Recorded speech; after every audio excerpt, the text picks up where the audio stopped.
Joachim of Fiore. After the death of his wife, eldest son, and two of his nephews in the wreck of the White Ship, Rotro returned to Spain. Rotro II's cousin, Alfonso I the Battler, rewarded him generously in 1128 for the service given and being given every day. 28 Rotro continued his service to Alfonso I until 1134 or 1135. In Spain, Rotro III established links with Garcia Ramirez, the future king of Navarre, whose mother was Cristina, daughter of El Cid. Though Navarre had been partitioned between Castile and Aragon, with the death of Alfonso the Battler in 1134, the succession of both kingdoms fell into dispute. While the nobility of Aragon favored Alfonso's younger brother Ramiro II, the nobility of Navarre, the bishops and nobility at Pamplona decided in favor of a scion of their own dynasty, Garcia Ramirez. The election of Garcia Ramirez restored the independence of the Navarrese kingdom after 58 years of political union with the Kingdom of Aragon. After some initial conflict, Garcia Ramirez would align himself with Alfonso VII of Leon and Castile, and as his ally take part in the Reconquista. Before eventually marrying Urraca, an illegitimate daughter of Alfonso VII, Garcia married Marguerite de Lagal, daughter of Rotro II's sister Juliana and Gilbert, Lord of Lagal. Marguerite's son Sancho VI of Navarre married Sancha of Castile, the daughter of Alfonso VII of Leon and Castile. Sancho's son, Sancho VII married Constance of Toulouse, daughter of Raymond VI of Toulouse and Beatrice of Béziers. Sancho VII's sister, Berengaria Sanchez married Richard the Lionheart.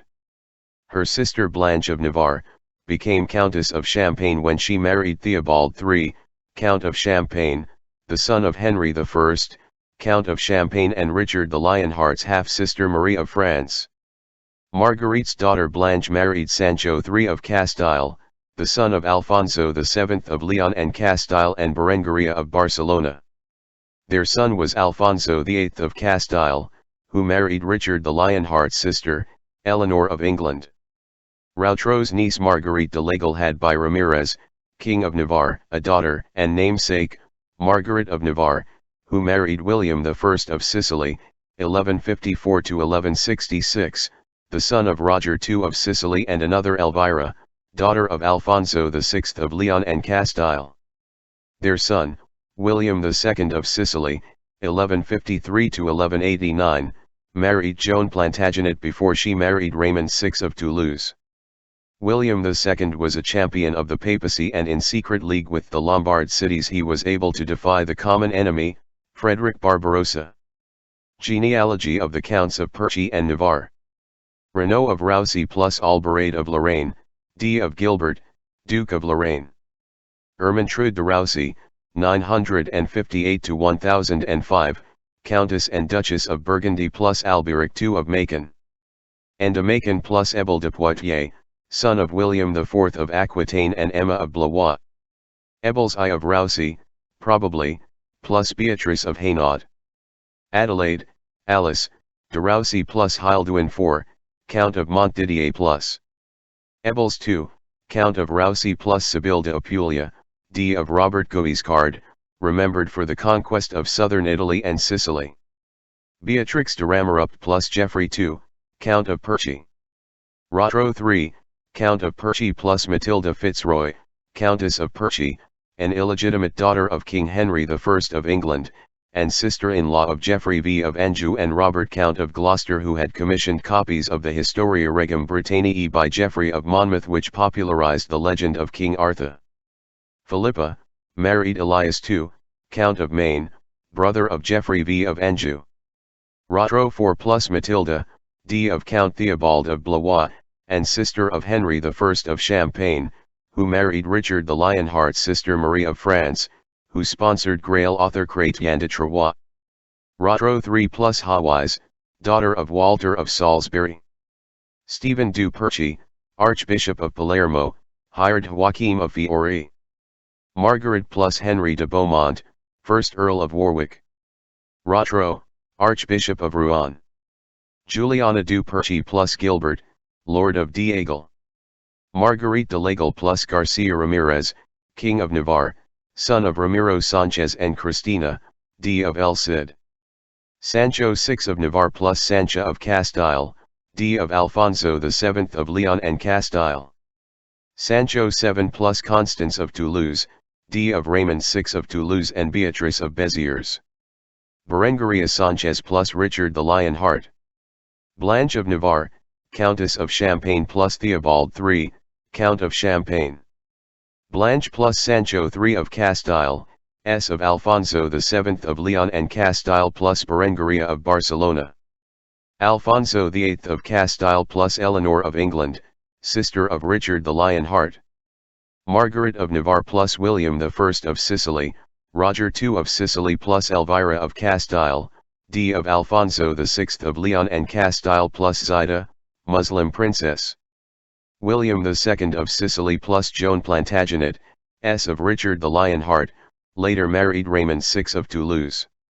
Mathilde plus Raymond of Turin, who was a fellow crusader in the following of Raymond IV of Toulouse. Felicia of Roussy plus Sancho I, King of Aragon. Alfonso I the battler of Aragon and Navarre plus Urraca of Leon and Castile, D. of Alfonso VI of Leon and Castile plus Constance of Burgundy. Earlier married Raymond of Burgundy. Ramiro II of Aragon plus Agnes of Aquitaine, D. William IX, Duke of Aquitaine plus Philippa, Countess of Toulouse, niece of Raymond IV of Toulouse, leader of the Princes' Crusade. Petronilla of Aragon plus Raymond Berengar IV, Count of Barcelona. Alfonso II of Aragon plus Sancha of Castile, D. of Alfonso VII of Castile plus Richiza of Poland. Peter II of Aragon. Eleanor plus Raymond VI of Toulouse. Sancha plus Count Raymond VII of Toulouse. Alfonso II of Aragon plus Adelaide de Berlat, mother of Raymond Roger Trencavel, named Perceval by Wolfram von Eschenbach. Ermentrude de Roussy plus Otto William, Count of Burgundy, from whom are descended the Counts of Burgundy and Hohenstaufen. During the period when she held the regency for her son William II, Margaret of Navarre raised to the chancellorship her cousin Stephen du Perchy, a younger and illegitimate son of Rotro III. As a champion of the papacy and in secret league with the Lombard cities, William II was able to defy the common enemy, Holy Roman Emperor, Frederick Barbarossa. Under the Hohenstaufen dynasty, William II's reign was characterized as a golden age of peace and justice. 29 On some coins he used the Arabic Kufic inscription Al-Malik Ghulam Al-Thani, meaning King William II. 30. Stephen du Perchy, who served as counselor of Margaret of Navarre, hired the services of Joachim of Fiore, c. 1135-1202, a heretical Cistercian abbot from Calabria, and a disciple of Bernard of Clairvaux, who would exercise an enormous influence in millennialism. About 1159, not long after the end of the Second Crusade, Joachim went on pilgrimage to the Holy Land, where he underwent a spiritual crisis and conversion in Jerusalem that turned him away from a worldly life and joined the Cistercians. Joachim applied himself entirely to the study of the Bible, to uncover the hidden meanings he thought were concealed, in particular the Book of Revelation. The mystical basis of Joachim's teaching was his millenarian doctrine of the eternal gospel, founded on an interpretation of Revelation 14:6. Joachim believed that history, by analogy with the Trinity, was divided into three fundamental epochs. Important was the number of 1260 years, which is usually understood as the time, times and half a time, 1,260 days and 42 months mentioned in the books of Daniel and Revelation. According to Joachim, first was the age of the Father, corresponding to the Old Testament, characterized by obedience of mankind to the rules of God. Second was the age of the Son, between the advent of Christ and 1260 AD, represented by the New Testament, when man became the Son of God. And finally, the age of the Holy Spirit, when mankind was to come in direct contact with God, reaching the total freedom preached by the Christian message. In this new age the ecclesiastical organization would be replaced, and the Church would be ruled by the order of the just, later identified with the Franciscan order. Joachim's interpretations were clearly not of a Christian origin, and may stem from the fact that, as pointed out by Robert E. Lerner, Joachim was very likely drawing on rabbinical sources. 31 Lerner also accepts the claims of Joachim's Jewish ancestry. In the Norman kingdom where Joachim lived there were many Jews and Arabs who had non-forcibly converted to Christianity. 32 Since Joachim's family lived in a region of many Jews, and studies have explored the possibility that Joachim had Jewish origins. 33.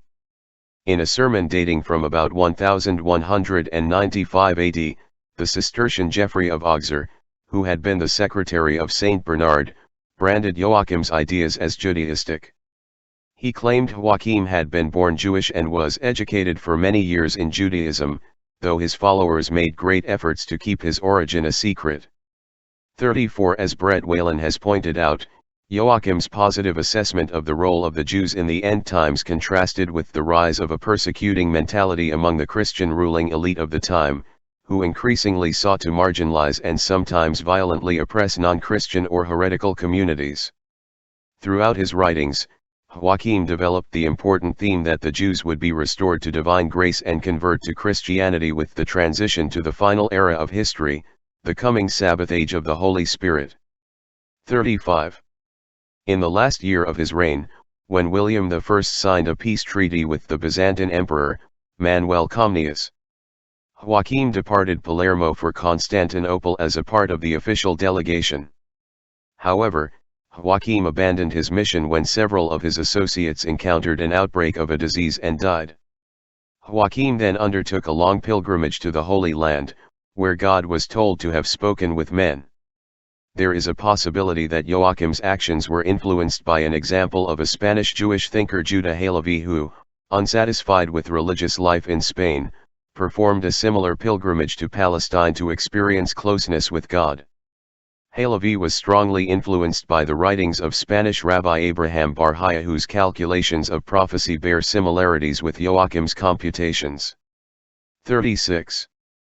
Scholars recognize a striking similarity between Joachim's writings and those of the Jewish convert and astronomer Petrus Alfonsi, 1062 c. 1110, from Spain. 37 In honor of the Saint Peter, and of his royal patron Alfonso I the Battler, he took the name of Petrus Alfonsi, Alfonso's Peter. By 1116 at the latest he had emigrated to England, where he spent several years there as court physician of Henry I of England, before moving to northern France. John Toland mentioned in his book Petrus Alfonsi and his medieval readers that Alfonsi's texts were received enthusiastically. He became an auctor, an authority to be quoted. His success was due in large part to his ability to bridge several cultures, a Jew from the Muslim world of Al-Andalus. Alfonsi's fame derives mainly from a collection of Oriental tales, translated from Arabic, some of Druon tales later incorporated into Arabian Nights, including the Sindbad the Wise story cycle and the Tale of Adolf. Alfonsi's most famous works are his Dialogi contra Iudios, Dialogue against the Jews, and Disciplina Clericalis, a training school for the clergy, in fact a collection of Eastern fables.